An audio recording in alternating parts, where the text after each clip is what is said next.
कौन हो तुम? तुम मेरे कमरे में क्या कर रहे हो? तुमने मेरे साथ क्या किया? वो भी इस हाल में? तुम्हारी हिम्मत कैसी हुई? हो कौन तुम?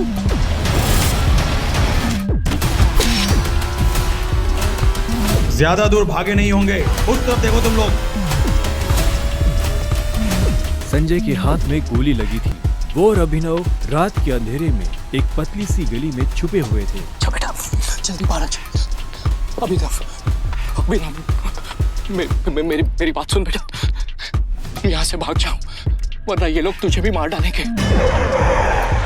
बाहर सड़क पर उनकी गाड़ी खड़ी थी और उसी गाड़ी के पास खड़ा था राणा। अभिनव, बाहर आओ बेटा। समझ गए? जिसने संजय को गोली मारी थी। नहीं पापा, मैं आपको छोड़ के नहीं जाऊंगा। जिद मत कर अभिनव। बेटा देख, मैं तो अपनी जिंदगी जी चुका हूँ। अब जो भी करना है तुम्हें करना है, सब कुछ तुम्हें संभालना है।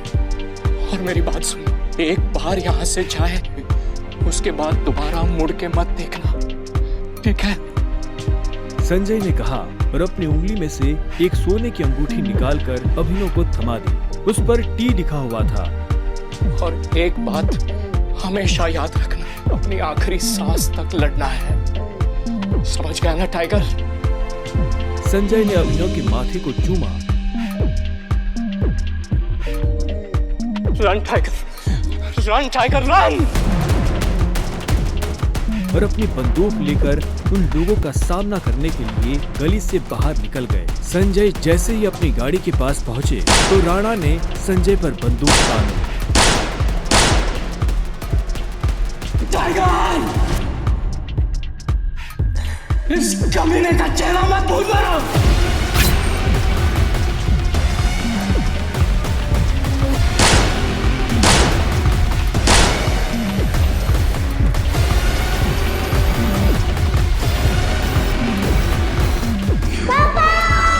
अभिनव चिल्लाया और अचानक से उसकी नींद खुल गई। पसीने में तरबतर अभिनव अपने बिस्तर पर उठकर बैठ गया और गहरी सांसें लेने लगा। 18 साल, पिछले 18 सालों से ये सपना इसी तरह से अभिनव को परेशान कर रहा था। अभिनव ने पहले अपनी उंगली में पहनी उस अंगूठी को देखा और फिर बाथरूम की तरफ बढ़ने लगा।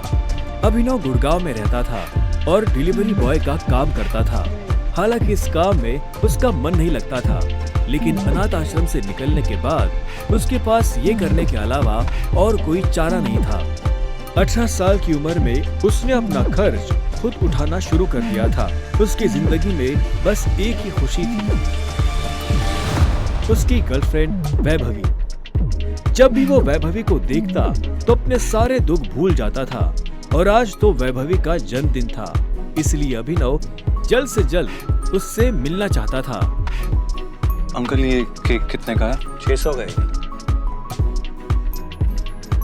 और ये पेस्ट्री? वो 60 का है। एक दे दीजिए। असल में अभिनव और वैभवी ने ये तय किया था कि वो पैसे जोड़कर अपने लिए किराए का एक बड़ा घर लेंगे, इसलिए वो पैसे वेस्ट नहीं करना चाहते थे। Thank you. कुछ देर के बाद जब वो वैभवी के घर के बाहर पहुंचा तो उसने देखा वहाँ काफी रंगीन लाइट्स जल रही थी और वहाँ से तेज म्यूजिक की आवाज आ रही थी।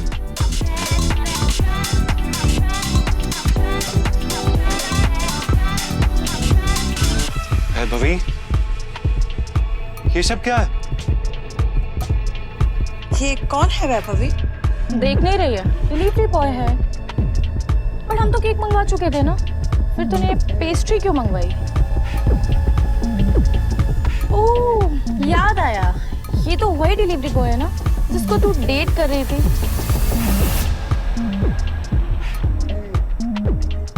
ओह कम ऑन यार वैभवी, तेरा स्टैंडर्ड इतना गिर जाएगा मुझे नहीं पता था। Babe, happy birthday babe. Abhinav Deven को अच्छी तरह से जानता था। वो एक बड़े बाप का लड़का था और हर वक्त वैभवी के आसपास मंडराता रहता था। देवेन को यहाँ देखते ही अभिनव का दिमाग खराब हो गया। उसके हाथ में एक बड़ा सा गिफ्ट था। उसके आगे अभिनव के हाथ में लटकी पेस्ट्री की थैली कुछ भी नहीं लग रही थी। मेरी वैभवी को छूने की तेरी हिम्मत कैसे? Stop it. दोस्तों, तुम लोगों को मेरे ऊपर डाउट था ना, मेरे स्टैंडर्ड्स पर डाउट था। अब बताती हूँ मेरे स्टैंडर्ड्स क्या है। मैं तुमसे ब्रेकअप कर रही हूँ। और नहीं तो क्या, बेचारी कब तक तुझ जैसे गरीब के साथ ऐसी आधी पेस्ट्री खाती रहेगी। साला तेरी हिम्मत कैसे? तेरी तो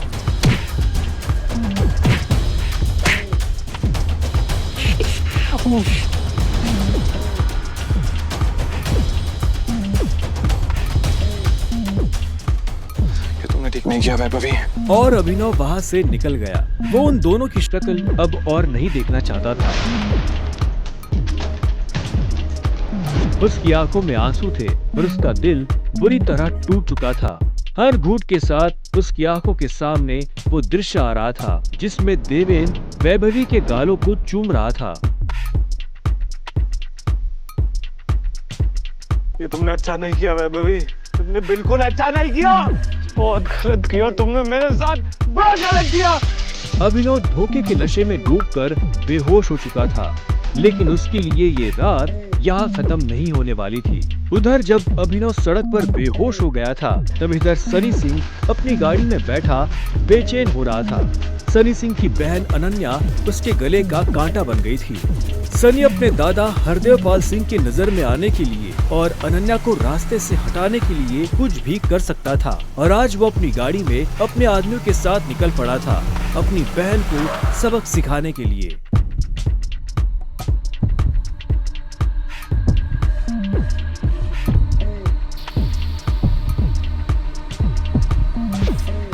जल्दी करो, गाड़ी में डालो इसे। सुबह होने से पहले अगर हमने इसको अनन्या के कमरे में नहीं डाला तो ऐसा मौका दोबारा नहीं मिलेगा। Quick quick.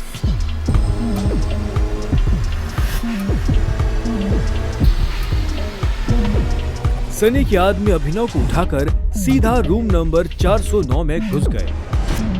से कपड़े उतारो और बेड पे लिटाओ उसको। कपड़े उतारो उसको। उन्होंने अभिनव को बहुत आहिस्ते से उस बिस्तर पर लेटा दिया। वहाँ पहले से सनी की बहन अनन्या सोई हुई थी। सुबह जब अभिनव ने करवट बदली तो उसका हाथ एक नरम हाथ से टकरा गया। अभिनव की नींद टूटी और उसने देखा कि वो एक अनजान लड़की के बगल में लेटा हुआ था।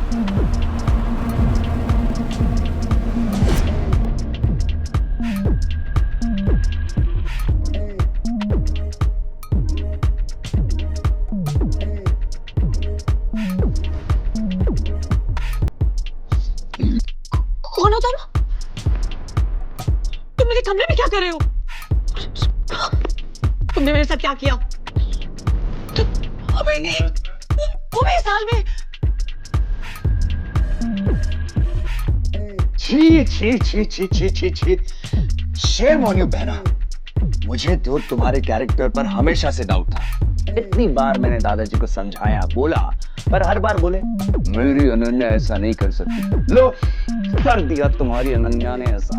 अब पता है दादाजी को उनकी पोती के लिए जो रंग रलियां चल रही है इनका से लाइव टेलीकास्ट दिखाने के लिए मैंने उन्हें यहाँ बुला लिया है। भाई मुझे नहीं पता, भरोसा करिए। क्या हुआ, कैसे हुआ? मैं जानती तक नहीं इस लड़के को, नहीं जानती भाई। मैं भी, हम दोनों के बीच में कुछ भी नहीं हुआ। नहीं। इससे पहले कि अभिनव सफाई देता, अनन्या और सनी के दादा हरदेवपाल सिंह कमरे में पहुंच चुके थे। उनके पहनावे से समझ आ रहा था कि वो बहुत अमीर आदमी थे। अनन्या को इस हाल में देख उनकी आंखें गुस्से में लाल हो गई थी।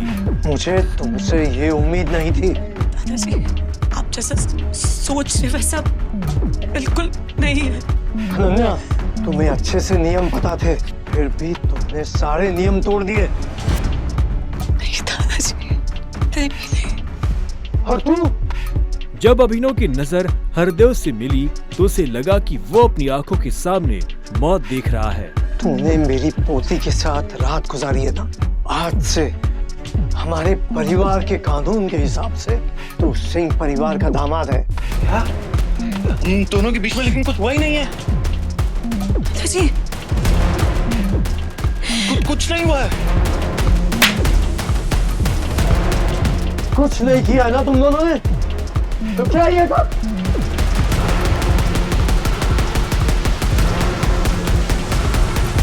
इससे पहले कि अभिनव कुछ समझे, हरदेव के आदमियों ने उसे मारना शुरू कर दिया था। अभिनव हरदेव की उम्र का लिहाज कर रहा था, इसलिए उसने अपने आप को रोक लिया था।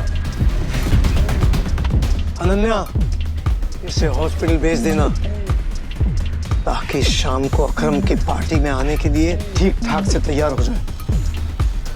और याद रखना, मुझे शाम को अकरम की पार्टी में ये तुम्हारे साथ जरूर नजर आना चाहिए।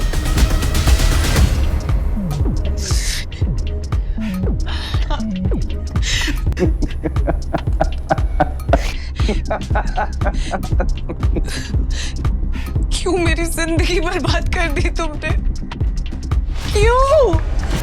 अभिनव के पास इस सवाल का कोई जवाब नहीं था।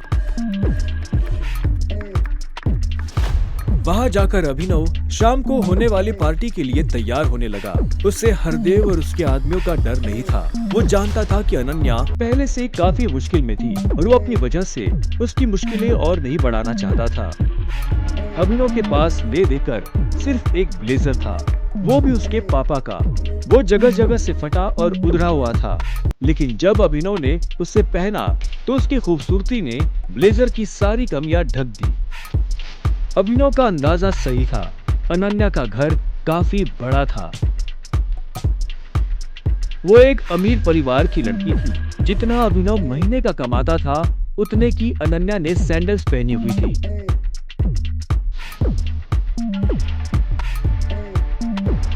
अनन्या की आंखों में दिख रहा था कि वो अभिनव से कितनी नफरत करती थी।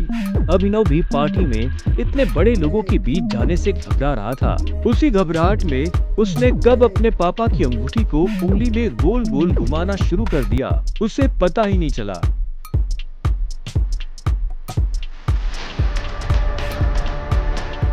इस अंगूठी को उतार दो प्लीज, बहुत गंदी लग। सॉरी पर ये अंगूठी मेरा सब कुछ है।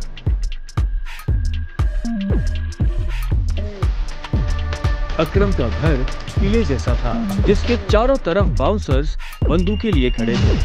जैसे ही अनन्या और अभिनव अंदर आए तो इतने में उसकी नजर देवेन से टकरा गई। तू यहाँ क्या कर रहा है साले? It's my husband. अन्ना पागल हो गई हो तुम? इस सड़क चाप में ऐसा क्या देख लिया? किससे शादी कर ली? जुबान संभाल के बात कर। नहीं तो क्या कर लेगा तू? बोल ना, क्या कर लेगा? देवेन भी तैश में आ गया। अभिनव उसके ऊपर हाथ उठाने ही वाला था। इतने में उन दोनों का झगड़ा देख पार्टी का ऑर्गेनाइजर अकरम वहां पहुंच चुका था। क्या हो रहा है यहाँ?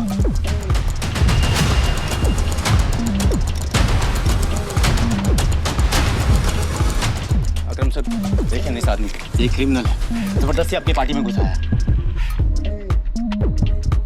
इधर आओ।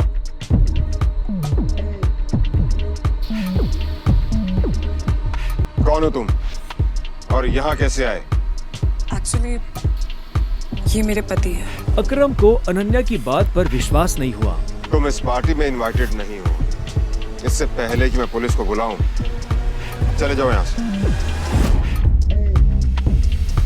Thank you Akram sir. Ananya, तुम भी इससे दूर हो, साला गरीब कहीं का। रुको। अकरम भागते हुए अभिनव के पास गया और उसकी अंगूठी को देखने लगा। मुझे तुमसे कुछ जरूरी बात करनी है, अकेले में। अच्छा, चलो। अकरम ने कहा और अभिनव का हाथ पकड़कर उसे अपने साथ अंदर ले जाने लगा। अनन्या, देवेन, सनी और पार्टी में मौजूद बाकी लोग ये देख हैरान हो गए थे। कुछ देर बाद जब वो अकरम के कमरे में पहुंच गए तो अकरम ने दरवाजा बंद किया और अभिनव के पास आकर बोला, मैं तुम्हारी ये अंगूठी देखना चाहता। क्यों? करो बात, मैं इसे मांगने वाला नहीं हूँ। बस मुझे इसमें कुछ देखना है, प्लीज।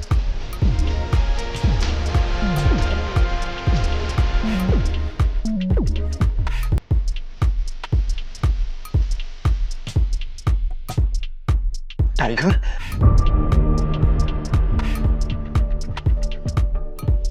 टाइगर, अभिनव ने अकरम के मुंह से ये शब्द सुना तो वो हैरान हो गया। उसे अचानक से अपने पिता के वो आखिरी शब्द याद आ गए जो उन्होंने अभिनव से विदा लेते हुए कह दिए थे।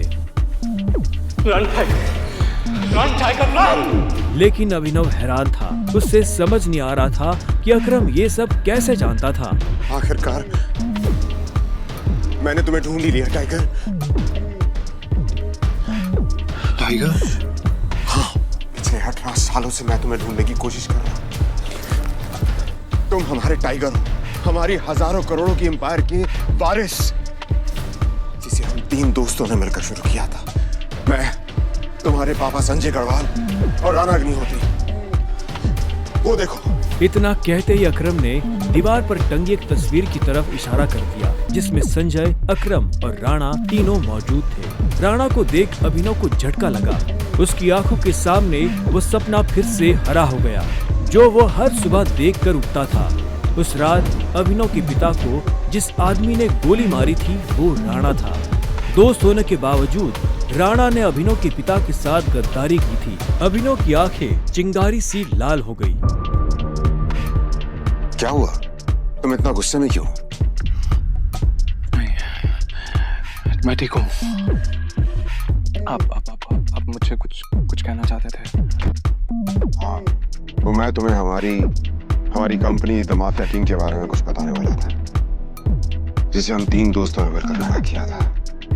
द माफिया किंग, जिसके नाम से पॉलिटिशियन, सेलिब्रिटीज, इस देश का सबसे बड़ा आदमी भी कांपता था। लेकिन तुम्हारे पापा के जाने के बाद सब कुछ बिखर गया और इस दौरान हमारे कई दुश्मन खड़े हो गए, जिसमें सबसे बड़ा दुश्मन है इकबाल शेखावत। वो तुम्हें कई सालों से ढूंढने की कोशिश कर रहा है ताकि तुम्हें मारकर वो हमारा नामो निशान खत्म कर देना चाहता है। फिलहाल द माफिया किंग का सारा काम राणा का बेटा मोंटी संभाल रहा है। अब तुम आ गए हो तो इस कंपनी की भागदौड़ तुम संभालोगे। अपने पापा के काम को अब तुम्हें आगे बढ़ाना होगा टाइगर। ये सुनते ही अभिनव के कान खड़े हो गए थे। कल तक उसकी जेब में 100 रुपए भी नहीं थे और आज अचानक वो हजारों करोड़ की कंपनी का मालिक हो गया था। अब आगे क्या होने वाला था? क्या अभिनव अपने पिता की मौत का बदला ले पाएगा? कैसे एक डिलीवरी बॉय संभालेगा अपने पिता की हजारों करोड़ की कंपनी द माफिया किंग को?